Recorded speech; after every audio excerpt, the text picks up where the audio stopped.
Well, for the second time this year, I get to say this. I'll bet you aren't expecting to hear from me so soon, but here I am, back with another bonus episode. Surprise! Or maybe it's more appropriate to say trick or treat.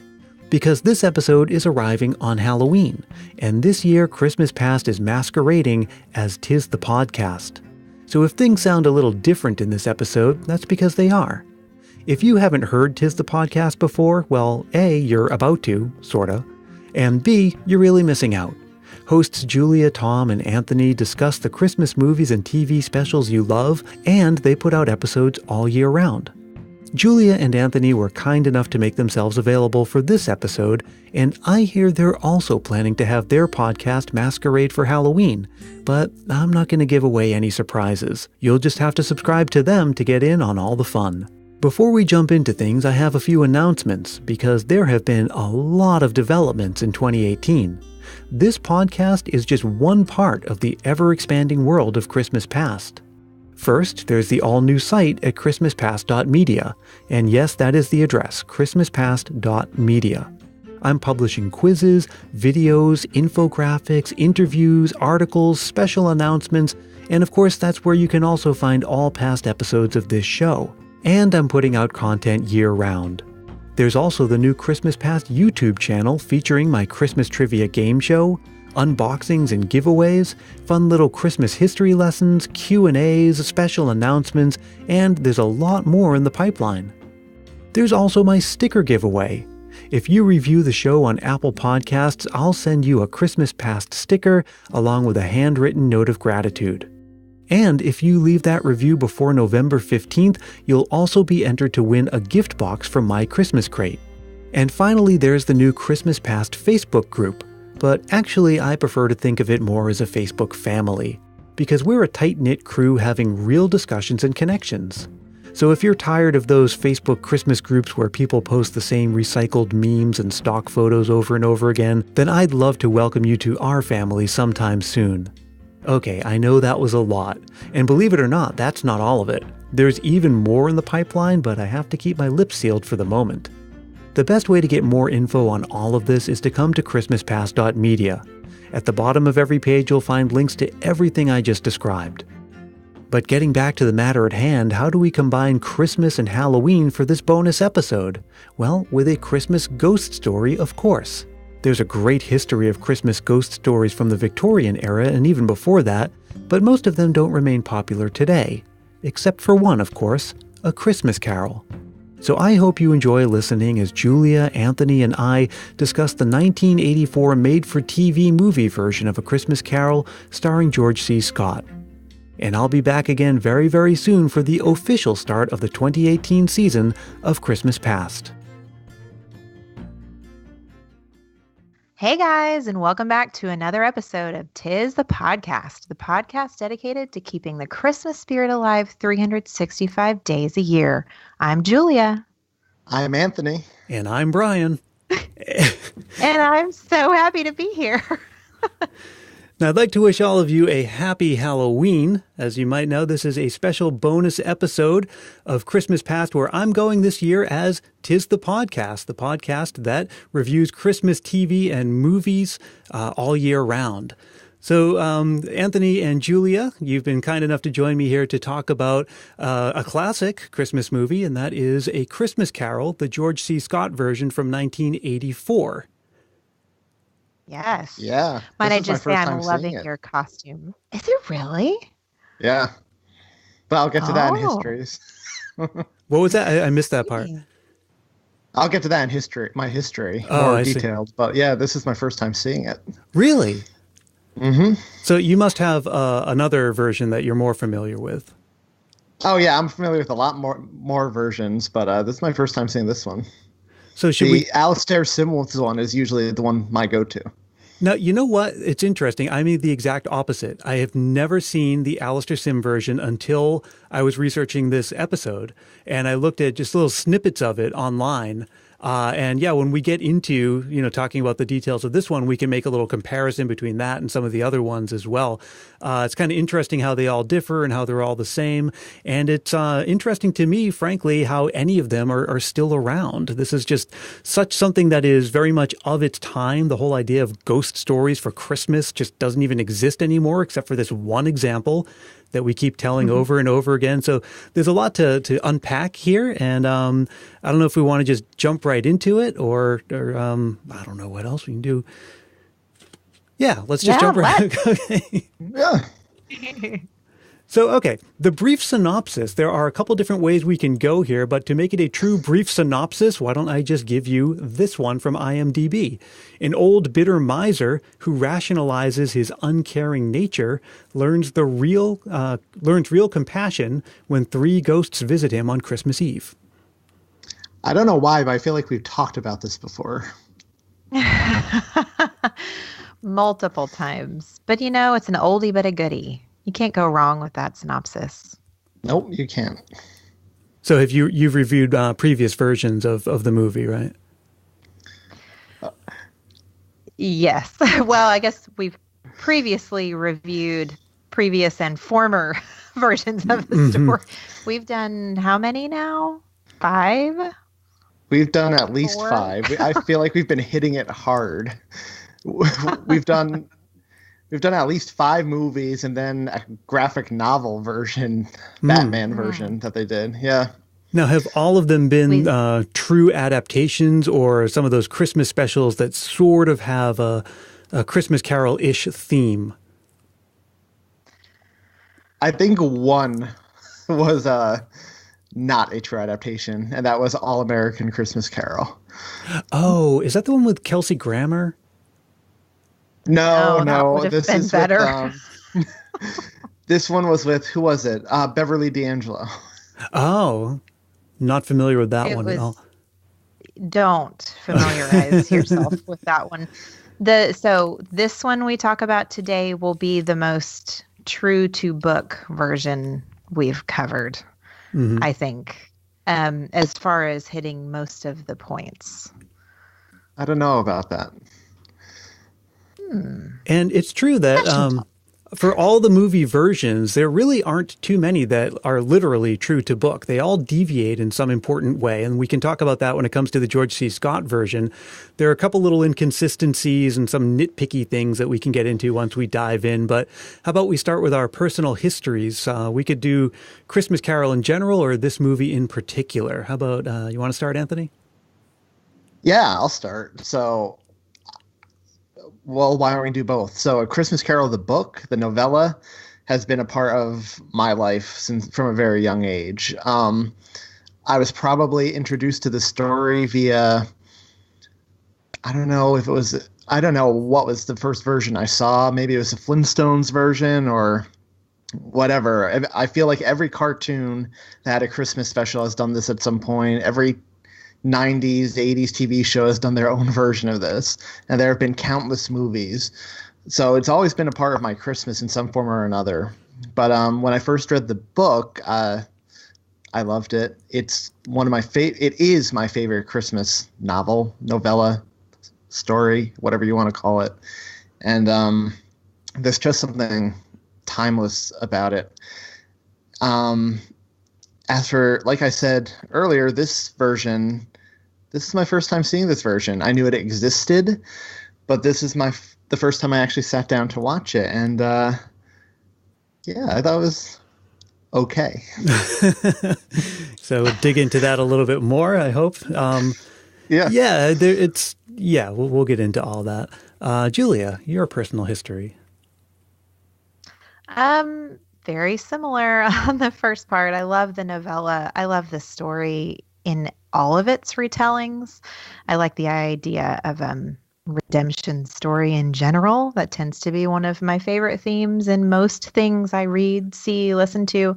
So this one definitely hits on that multiple times.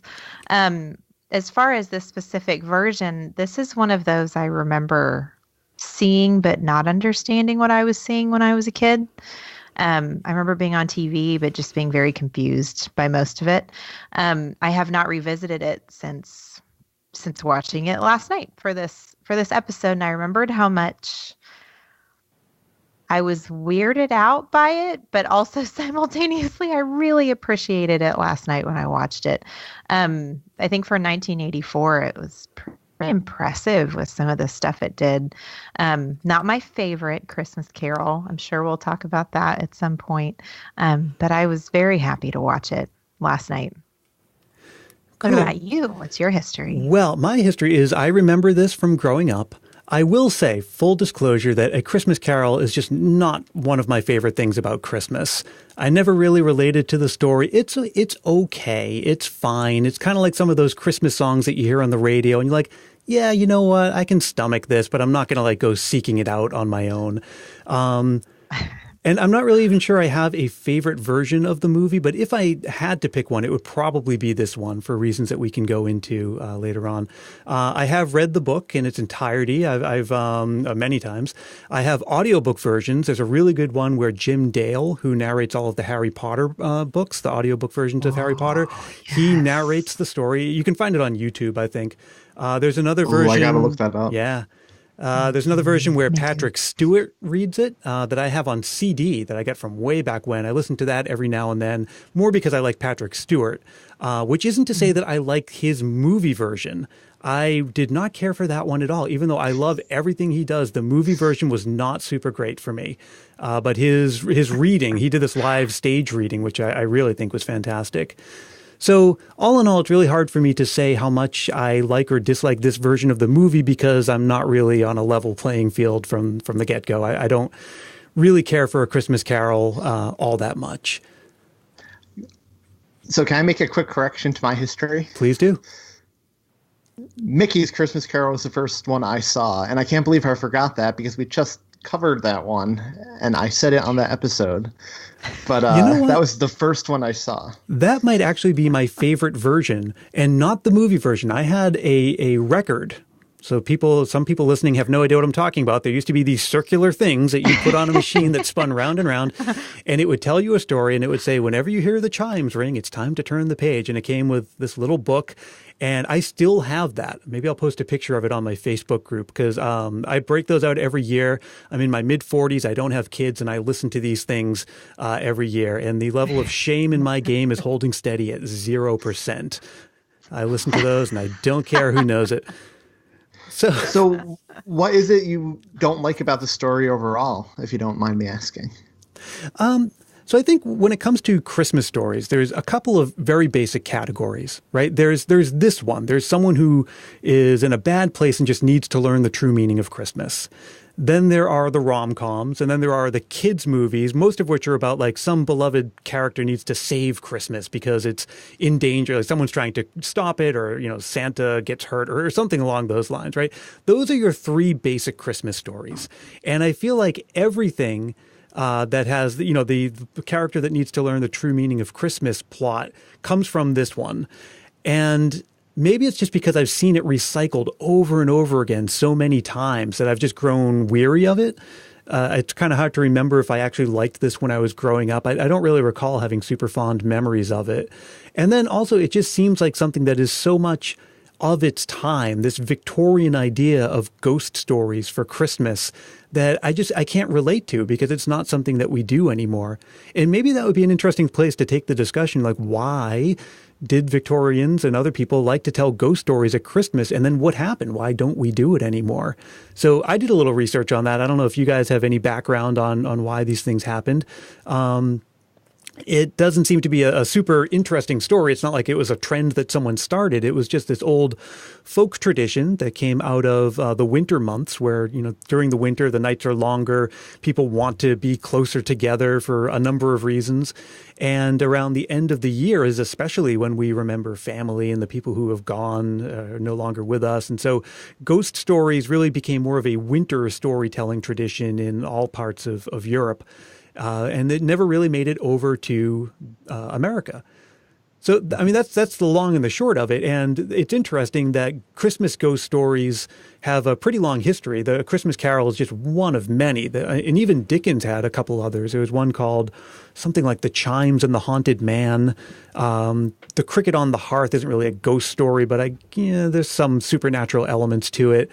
And then there were a bunch of other ones by minor writers. And apparently Dickens used to edit some kind of short story publication that came up, maybe it was like a monthly or something like that, and it would always have ghost stories in it.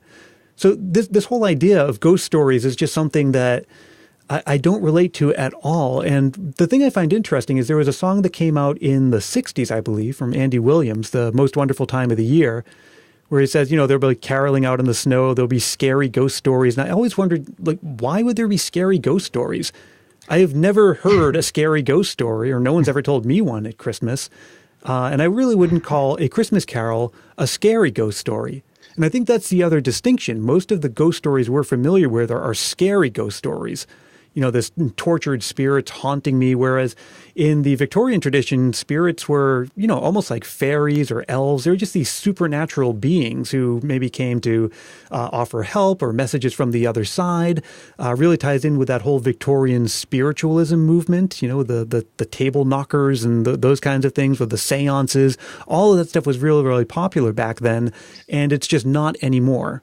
And so was this not meant to be a little bit scary? I'm trying to think, because obviously it's been told over and over and over again, and Christmas has become something different than what it was. So I don't think anyone that tries to do it now tries to make it overly scary. But when Dickens wrote it, was it not supposed to be a little bit creepy? Like this ghost story of this old, bitter man essentially being shown his grave and how he's going to die all alone if he doesn't change his ways? I would imagine there was supposed to be a little bit of eeriness to it, and especially in the version that we're about to discuss, they try to make it about as scary as you can for the subject matter at hand and for like a 1984 made-for-TV movie. It's certainly the darkest of all of them. And sure, he's obviously very, very scared in any version that you read when Jacob Marley shows up. There's a lot of atmosphere of him being alone in an old cavernous house where all kinds of things like that could happen. So I would imagine that it was meant to send chills down the spines of those reading it to some extent anyway. Well, the ghost stories seem so different then than they are now, right? So then they had a moral to the ghost story, sort of. Like with Ebenezer Scrooge, it's not just scary because a ghost is standing there, but it's like terrifying that his life is going this way, that he should be scared more for he should change than, oh my gosh, there's a ghost standing in front of me. We don't have ghost stories like that anymore. Ours are just for terror. Doesn't Krampus in Germany still push those same buttons? He's still around, right? That tradition? Oh, yeah. I think he originates from Austria, and he's still around. Like, he's around here, too. I think in Pennsylvania, he's a really popular figure. Forget why that is, but they have a Krampus festival. That was always the side of Christmas that I never related to at all. Like all the weird or gross or scary parts of, and maybe that's why I'm not quite as into A Christmas Carol as others. It just seems like a different kind of story. So I have two questions for you. Have you seen The Man Who Invented Christmas, the Charles Dickens story about when he wrote A Christmas Carol? That is currently number 2 in my Netflix queue right now. So when that comes, I'm going to check that out. It's really good.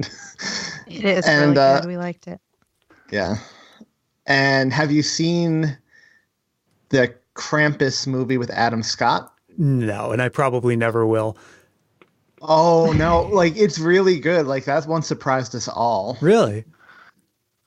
Really surprised me. And I'm the least I'm the one that really doesn't love the horror movies, probably, of all three of us. Mm-hmm. And I really enjoyed that one.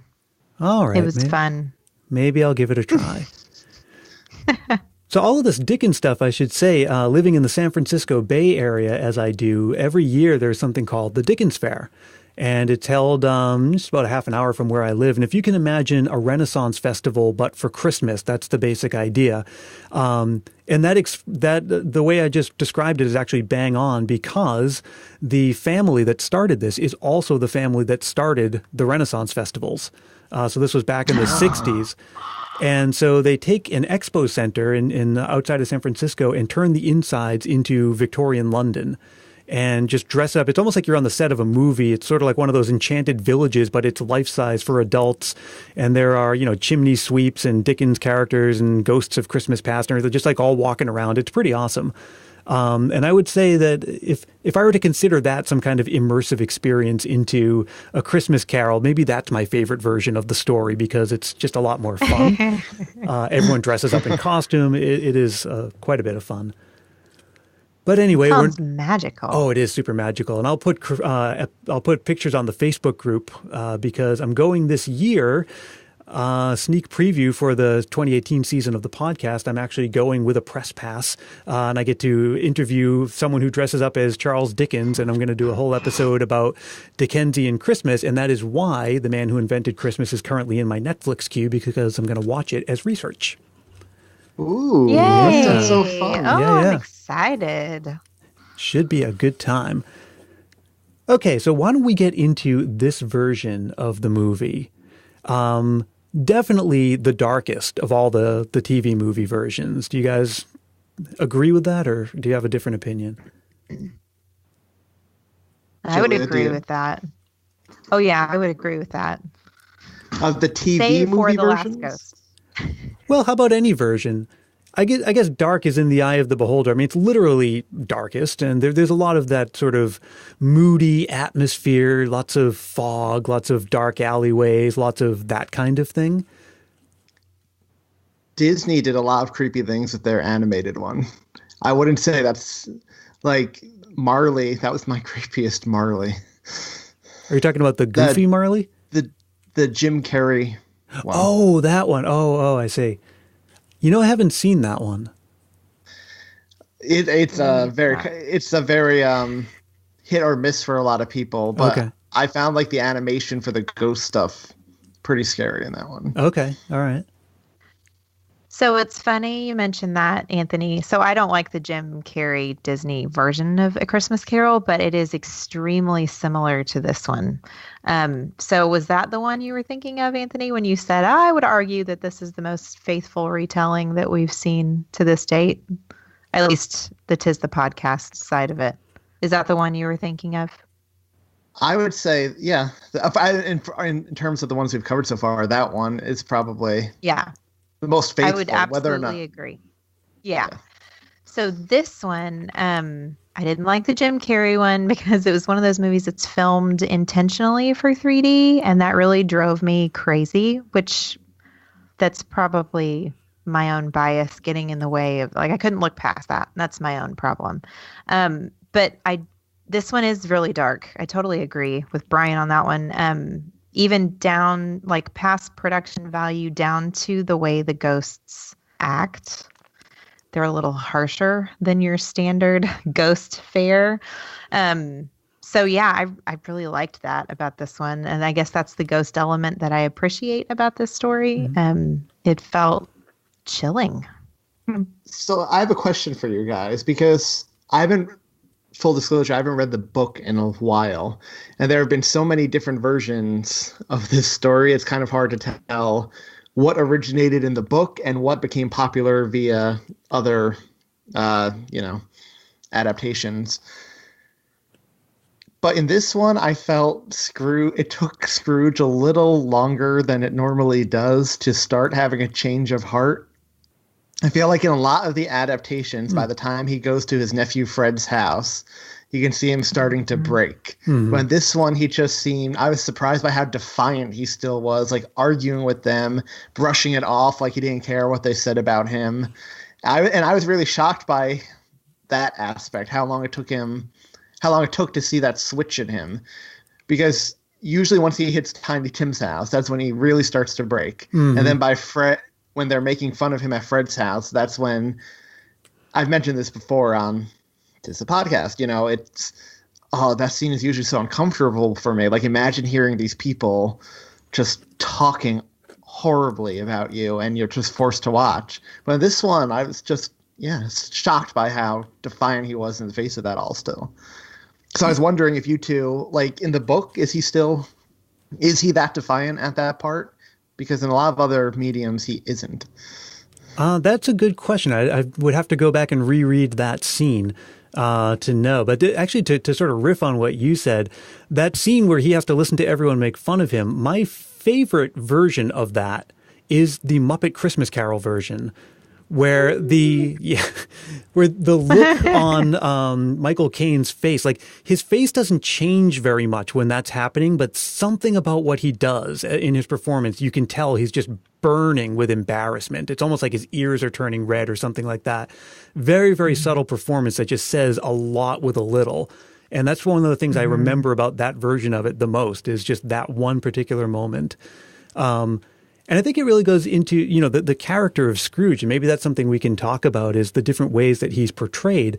Because like I said before, I hadn't seen the Alistair Sim version, but I had seen other ones. I'd seen like a handful. And I checked out the Alistair Sim version to see how the performances compare specifically.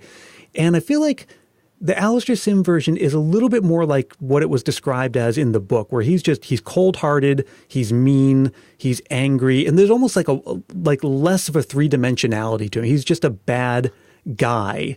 And in the George C. Scott version, you get the feeling that he's someone who's just very, like, just tired and depressed and just weary. Like, you get this sense of his demeanor comes from this place of real pain.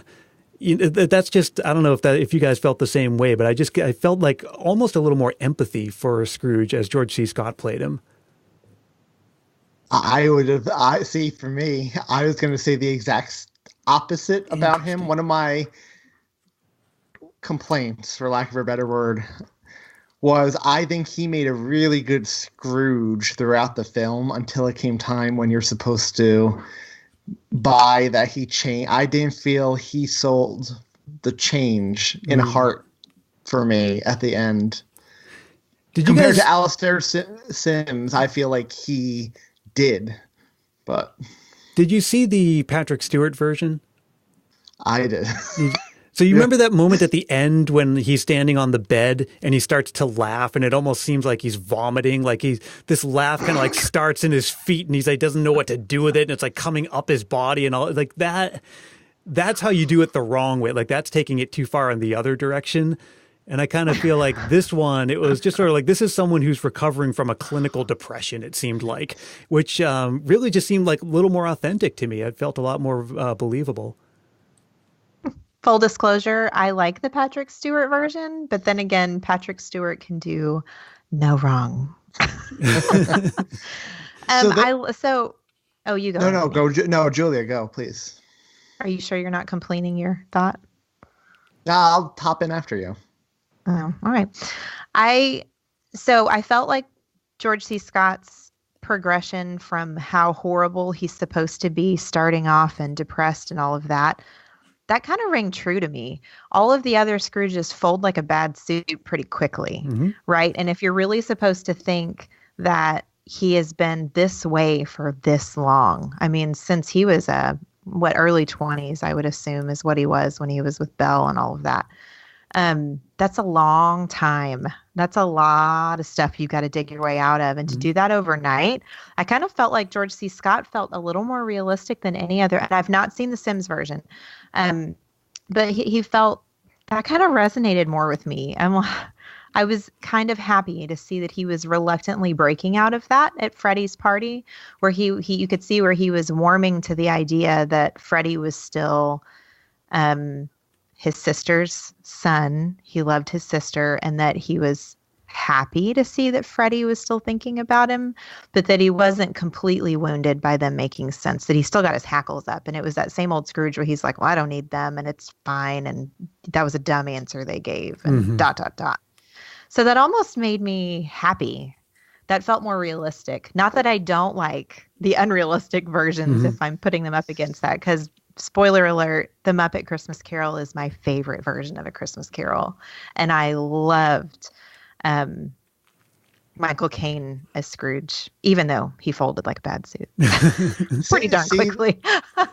When they fold, I feel like you just said most of them fold like a bad suit in these adaptations. But for me, in a weird way, I find that very realistic. Like if you're supposed to take this at face value, like put yourself in Scrooge's shoes, that you are being visited by 3 ghosts. Mm-hmm. I could see, I mean, it's hard to put yourself in that position, obviously, because it's never going to happen, right? But it's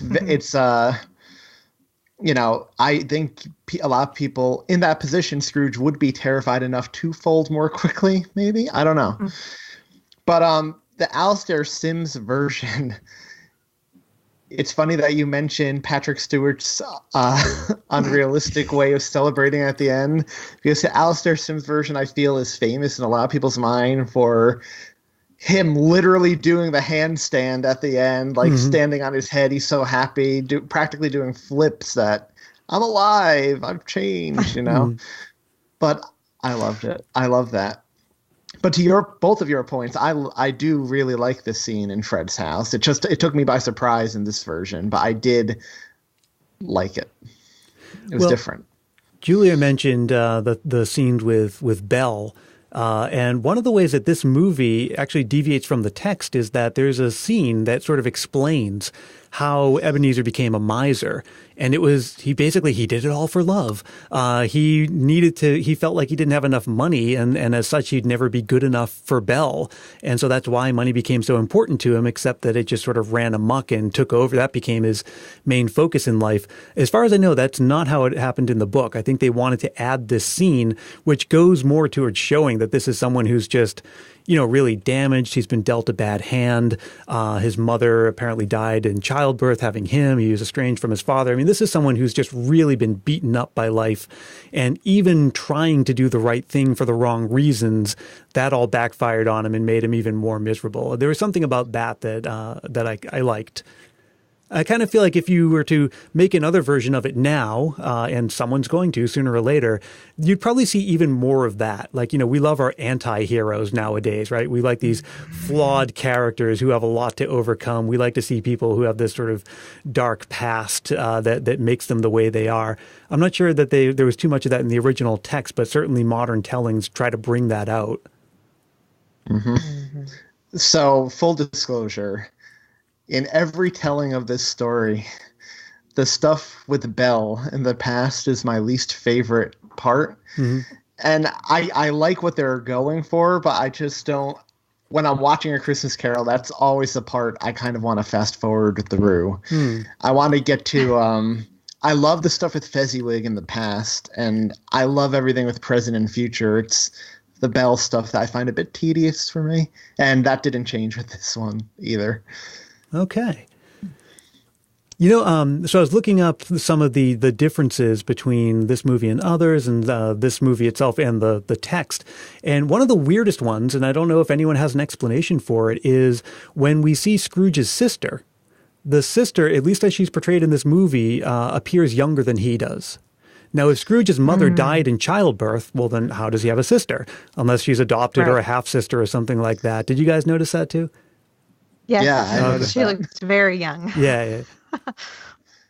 So I know the actress in this movie was from Willow. So when I saw her, I'm like, oh, that's the girl from Willow. Wasn't it Morgana or something like that? Or was it her daughter? No, it was excited because I love that movie. That's where I recognized her from too. Well, speaking of celebrity appearances in there, we also have Edward Woodward, who's the ghost of Christmas Present. He was on this British cop show or something like that in the late 80s and early 90s. I forget what it was called. I think he played some kind of spy or police officer. But the one who I remember, the one when I saw the movie and I'm like, I know who that dude is. It's the guy who plays Fred. So do you guys know what role he's most famous for? Oh, yes. Robin Hood Men in Tights. That's where I know him from. Interesting. Oh, that's so interesting. Julia's favorite movie, isn't it? Not my favorite. One of my favorites. What do you most associate him with, Anthony? That's where I knew him from too. Oh, okay. So, I mean, I'm older than you guys. So I remember Cheers, where there was a character, Robin Colcourt, who was Rebecca's love interest. I didn't know he was on Cheers. Yeah, he was on Cheers for a couple of that's seasons. fantastic. He was like a millionaire or billionaire guy who was courting Rebecca. Oh, that is so funny. How Wait, wide is he we the- swing. And he Is just that when passed they all away go a to couple of years England ago. Is that when they all go to England on Cheers and they get married? No, it's not. Never mind. No, I don't recall that. Well, I thought they went away somewhere for somebody's wedding. I don't know. Never mind. It's been a while since I've seen that They show. may have. There's like 500 episodes of that show, so it's easy to lose a couple in the mix. So when I was doing research about the differences between the book and this version of the film, and again, it may just be because I haven't read the book in a while, I always forget that in the book, the ghosts visited him on separate nights, whereas every version of this movie, they tend to visit him all at once, the same night. On the same Christmas night, yeah, Eve. yeah. Right. Yeah, so that surprised me when I read that, because it's been a while since I've read the book. But does that then mean that in the book, it doesn't begin on Christmas Eve?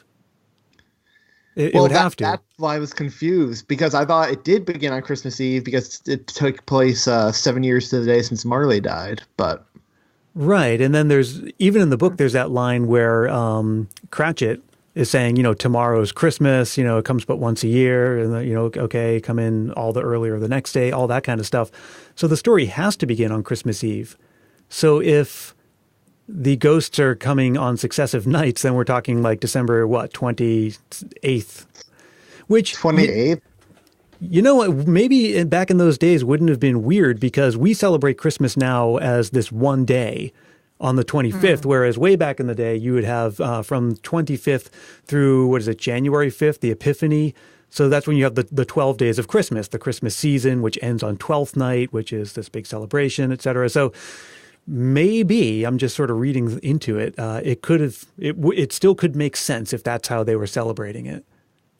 Could you imagine if Bob Cratchit had the audacity to ask for all 12 nights of Christmas off? Scrooge would have blown a gasket. One thing is, in every movie version I've ever seen, Cratchit's house always looks like much nicer than you'd imagine for someone who what does he make, like 5 shillings a week or something like that, or 15 shillings? He's got like a family of 5 and but he always has like a nice house. He has like this nice dining room, and they always talk about how there's not a lot of food on the table, but the house looks nice. Well, so going back to what I said about how it surprised me, his defiance at his nephew's house, when Bob makes the toast and he's just like, well, he makes a good point. If it wasn't for me, they wouldn't have any food at all. Like, that made me laugh. But again, I was like, wow, this Scrooge is taking him a while to get there, man. I remember when I was in undergrad, I took this philosophy class. I actually double majored in English and philosophy because I was going for the big bucks. And this was a class on, I forget what the class was actually, but my teacher was a Marxist, and he was talking about how this is really, very much about, the alienation between the capitalist and the worker. And once the capitalist can see the humanity of the worker, then he can be redeemed. And he totally told the story through, it's not a ghost story or a Christmas story, but rather a cautionary tale about the dangers of capitalism and having too much wealth and power controlled by the few. It was a philosophy class, but you can sort of see where he's coming from there. Mm-hmm. Oh, yeah, totally. Maybe there is, it'd be interesting to see like a modern retelling of it, like in today's climate of economic disparity or wealth distribution, or seeing the whole thing just taken from another angle. I always like when these stories, I'm like, okay, they've been done so many times in so many different ways. And the way that I feel like people innovate on these nowadays is with the format. Like, is it going to be a CGI version? Or they sort of superimpose the story on something else. Like they'll take the Flintstones and like, oh, let's do a Christmas Carol Flintstones. But no one ever would. I would love to see someone tell this story through the eyes of the Ghost of Christmas Future. And just like, let's see the whole thing from his perspective. Or maybe there's some sort of like, gender reversal. Maybe like we see it like from the female perspective. What would it be like if Cratchit was a single mom or something like that, trying to raise a family in that kind of environment? I think something like that could be really interesting, but I don't think it would find a big audience because people just kind of want the same thing over and over again. And that's why every version of it is it's the same, only very slightly different. It usually comes down to who the starring actor is. I love the idea of telling you from the ghost's perspective. Because like, where do they go afterward? Like what happens to them? I think they die, don't they, in the book and in the movie? Present definitely dies. Yeah. Past gets snuffed out. It's kind of like dying. Yeah. But future just kind of goes away. Future I feel can't die because there's always going to be a future. Yeah. That would be I'd watch it. I would definitely watch that. My favorite like subversive version of this tale is Scrooged. It's probably lots of people's favorite because Bill Murray. Definitely a darker, twisted take on the whole story. That's hilarious. But I am always game for a Christmas Carol adventure. Yeah, I'd love to see someone do that. Anyways, should we get to our Linus moment, which I think we don't even really need to do. Like, this is probably where the Linus moment comes from. This idea, this one moment of revelation that changes a character. Well, we have said before that any good version of A Christmas Carol should have the Linus moment. Every good version of The Grinch should have the Linus moment too, because they could just as easily be called the Scrooge test or the Grinch test. Now let's remember this episode's airing on as Christmas passed, so maybe not everyone listening knows what the Linus moment is. Who wants to explain that? Go for it, Julia. So the Linus moment we learned a few weeks ago came from Tim Babb of Can't Wait for Christmas. One of his listeners, I guess, coined the term the Linus moment. And it directly references Charlie Brown Christmas, where Linus is standing there and Charlie is frustrated and he's like, what is Christmas even all about? And Linus is like, I could tell you what Christmas is all about, Charlie Brown. And he gets up on stage and he proceeds to recite scripture as that is what Christmas is all about. The broader overreaching theme is Christmas is more than about gifts and stuff and decorations, that Christmas is about something more, and that something more can change from movie to movie. But the idea is if a Christmas movie has a Linus moment, it has a moment in which we talk about how there is something more above and beyond the things that contribute to what Christmas is all about. But it's literally the moment you could pause the film and Linus could pop up and say, this is what Christmas is all about, Charlie Brown. That's right. So now tell me this. Does Scrooge have a true Linus moment? Because let's think about what makes him change. It's really his realization that if he doesn't, he's going to die alone and everyone's going to keep hating him. Is that enough? Like, that's really what? It's not like he sees the true meaning of Christmas. Maybe he does when he realizes that Tiny Tim's going to die, or would die unless he changes. But everything else is really all about him, where he's just terrified that in his remaining years, and especially where's that scene at the rag and bone shop? When they're going through all of his stuff after he dies, where the Ghost of Christmas Future, they're just like selling off all of his stuff. That seemed to have almost as much impact on him as did seeing Tiny Tim. So I would argue seeing Tiny Tim is a true Linus moment. Seeing Bob at Tiny Tim's grave specifically. But I mean, you could go to every moment Scrooge sees Tiny Tim as a moment. But it's a moment he realizes that Tiny Tim is going to die if he doesn't change. He could help Tiny Tim and, by extension, others like him by giving money to these less fortunate. That's the true Linus moment in the film. Not so much, don't kill me. I don't want to die. I'll change. It's seeing Tiny Tim and realizing I can help him with my fortune. Yep. Absolutely. I agree. If there was no Tiny Tim, it would be hard pressed to say there is a substantial Linus moment that's not self-serving, right? Because the idea is that it's not a self-serving moment. It's you since you brought up the grave scene though. The grave scene, the moment where he's begging not to die, like he can change and everything like that. I like the versions where they obscure the date on the grave, like, and they imply, oh, he's actually going to die this Christmas. Like, I think that gives it more urgency. There's there have been a few versions that have obscured the date and implied it's going to be this Christmas.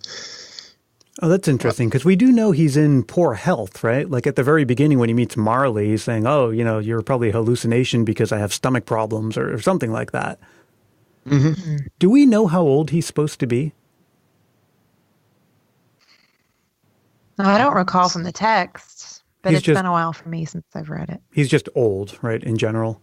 Yeah. Yeah. Yeah. Okay. Well, it's Victorian London too. How long did people live back then? Yeah, that's the thing. You think of all the smoke coming out of the factories and all that. Like, it wasn't really a healthy place to live. And that's the thing. We sort of idealize Victorian Christmas. And you'd imagine, like, the streets of London, there were no cars. So there were a lot of horses and a lot of these sights and sounds and smells that come with having horses everywhere. You ever see, like, the Victorian dandies where they'd have those things called a nosegay? Like on their wrist, they'd have these flowers or something like that. That's where that comes from. So they could walk down the street smelling flowers instead of the alternative. It's funny that you bring that up because we discussed once if you could go to any time period and live for a bit, what would it be? And I think Julia said Victorian London, and Thom replied, see, when I think of Victorian London, I think of all the diseases, the smell, the dirt. And he just listed everything that's wrong with that romantic notion. No, it's true. And Christmas back then, this is this whole discussion that kind of goes back to your reference to the man who invented Christmas. Before Dickens came along, like shortly before Dickens came along, Christmas was very, very different in London. It was a little bit more like what we would consider Mardi Gras. It was this sort of like drunken street festival. And there's a whole number of branches of history that spin off from that actually influences why we say Merry Christmas today in America instead of Happy Christmas. That relates somehow. And if you listen to the 2018 season of Christmas Past, hint, hint, you might hear more about that. But it was a very, very different time. And I kind of feel like people think it would be fun to see, but you probably see some things you wouldn't be too excited about. There was actually a PBS reality show called Victorian Slum House. Have you guys seen that or heard of it? No. Not that one. It is exactly what it sounds like, where people live in a house, in a replica of a Victorian house, where they would have to live as everyday Victorians would, where, food is scarce and just resources are very different and it's really, really hard to get ahead. And it's actually pretty interesting. I'm sure you could find it online. But there were just all kinds of things that it's just unimaginable what life must have been like there. Where you think, so was it like Big Brother in a Victorian house? Like just whoever couldn't put up with it? Just leave whoever. Kinda. So there were different families, and each of them were occupying different stations in life. So some people were, landowners, and some people were commoners. So you see a lot of people, like making matchboxes to make ends meet, which that was like a total thing. Some kids working. I mean, most chimney sweeps were like 11-year-old kids because they could fit down chimneys. So we sort of have the movie version of chimney sweeps, but that was a terrible, terrible thing. Like from start to finish, the whole idea of even having to sweep chimneys for a living was just a horrible thing. And then like all of the horrible things that could happen to you as a chimney sweep. So yeah, I would definitely not want to go back to Victorian London to experience Christmas unless I were very, very wealthy. If I had to listeners preface that. I remember prefacing that whole conversation by saying, gender issues aside, given the fact that a woman going back into any time period is a bad idea in general, I think that ... Sorry, I think it was probably the clothes. But even then, that would just be a nightmare.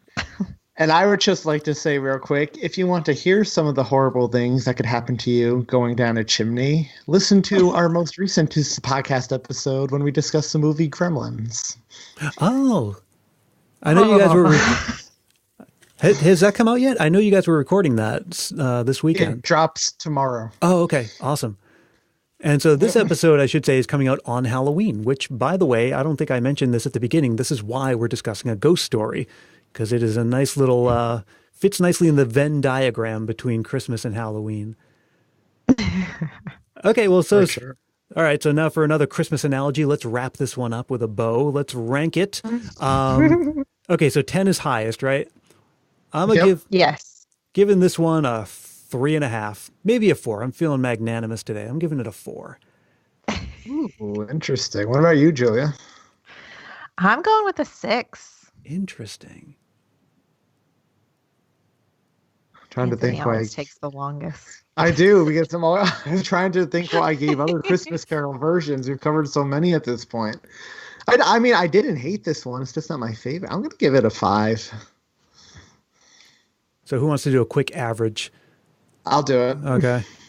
What was it? 5, 6, and what? I gave it a 4. 5, 6, and a 4. So it's 3. 15 divided by, or 5 rather. Yeah, 15 yeah, divided it's by 5. Okay. All right. With an average score of 5, I think we can close out this episode of Tis the Podcast / Christmas Past. Thank you so much, Julia and Anthony, for doing this. Happy Halloween to you guys. What are you doing for Halloween? I've got 4 kids, so we're trick-or-treating as a group, which I always look forward to. Mm-hmm. And we got full-size candy bars to give out this year, so I feel like we've upped our Halloween game. Ooh, what kind are you giving out? Whatever we bought on Amazon. I think it's like Reese's peanut butter cups, Hershey's bars, and Hershey almond bars. So it's like the real winner with the 2 ugly stepsisters, right? Like everybody's going, oh, and there's Kit Kat bars in there too. I like Kit Kat bars. So it's not a bad mix. Oh, I always thought- Reese's and Kit Kats. Yeah. That's the winner. Halloween is also, it was always the one holiday where you get a bunch of candy that you would never eat otherwise, but you'd somehow be excited about it. Like I'd always get Baby Ruth candy bars and Crackle. And it's like, I hate that stuff, but you'd be so excited to get it for Halloween. Just like scarf it all down. It's like the one time a year I'll have an Almond Joy. Or, like, what do I do? So me and Sarah have no kids yet, so we're not going trick-or-treating. But this upcoming this past Saturday, when the episode drops, our town does a big Halloween parade, and then, it's a big night out for people in the local bars and stuff. So we're going to dress up and just go to the parade and have fun that day. I'm pretty sad about my neighborhood. When I moved to California about 5 years ago, and I'm in the Silicon Valley area, and it's very much like that. And there's just not a lot of kids. And our house is down this like walkway. So we figured we wouldn't get a lot of people coming down our walkway. So we sat at the end of the walkway the first year. We had all these candies to give out, not a single trick-or-treater. So what we did is reverse trick-or-treated, where my wife and I actually went knocking on people's doors and asking if they wanted any candy from us. Because we figured it would also be a nice way to meet our neighbors. That didn't go so well either. So I'm grateful that this year I'm actually going to be in India for Christmas, or Halloween rather. So I'm leaving on Saturday for India, and I'll be there through November 2nd. And Wow. I'm pretty excited because it's right before Diwali, which is kind of their version of Christmas. Yeah. Last year, I was there right before Christmas, and they do have Christmas in India. It's really, really different. But, from when it was colonized by the British, that influence is there. So especially the area I was in, Pune, which is kind of like a college area, there are lots of Christian churches. And so there's like that influence. But Christmas is just a completely different ball game there. So this year, I'm excited to see what Diwali is like. That sounds so cool. Yeah. What a Yeah, neat it does. experience. So can I tell you a quick story about Halloween here, since you mentioned nobody went down your long driveway? Sure. So growing up in this town, Nyack, New York, my mom and her whole family grew up in this area. And there was this house with a long winding driveway on top of the hill. Nobody would go up to it because it was just such a long walk, all uphill, whatever. Little did any of the neighborhood kids know that the people would tape a $100 bill to the front door just to see what kid made the effort to go up. And the only way anyone in the town discovered that was when a new family moved in and their child was the first one to walk up and took the $100 bill. Oh my gosh. That must be a walk if nobody did it. Well, now I know how to get more exciting. trick-or-treaters. Yeah. Yeah, there you go. Maybe that'll work. All right, guys. So let's bring this episode of, I don't know, is this an episode of Tis the Podcast or Christmas Past? Who knows when its Halloween identity becomes something else altogether. Either way, I had a lot of fun talking to you guys and reliving the Christmas Carol, the George C. Scott version. So thank you guys very much. Happy Halloween. Merry Christmas. Thanks for having us. Thanks, Brian.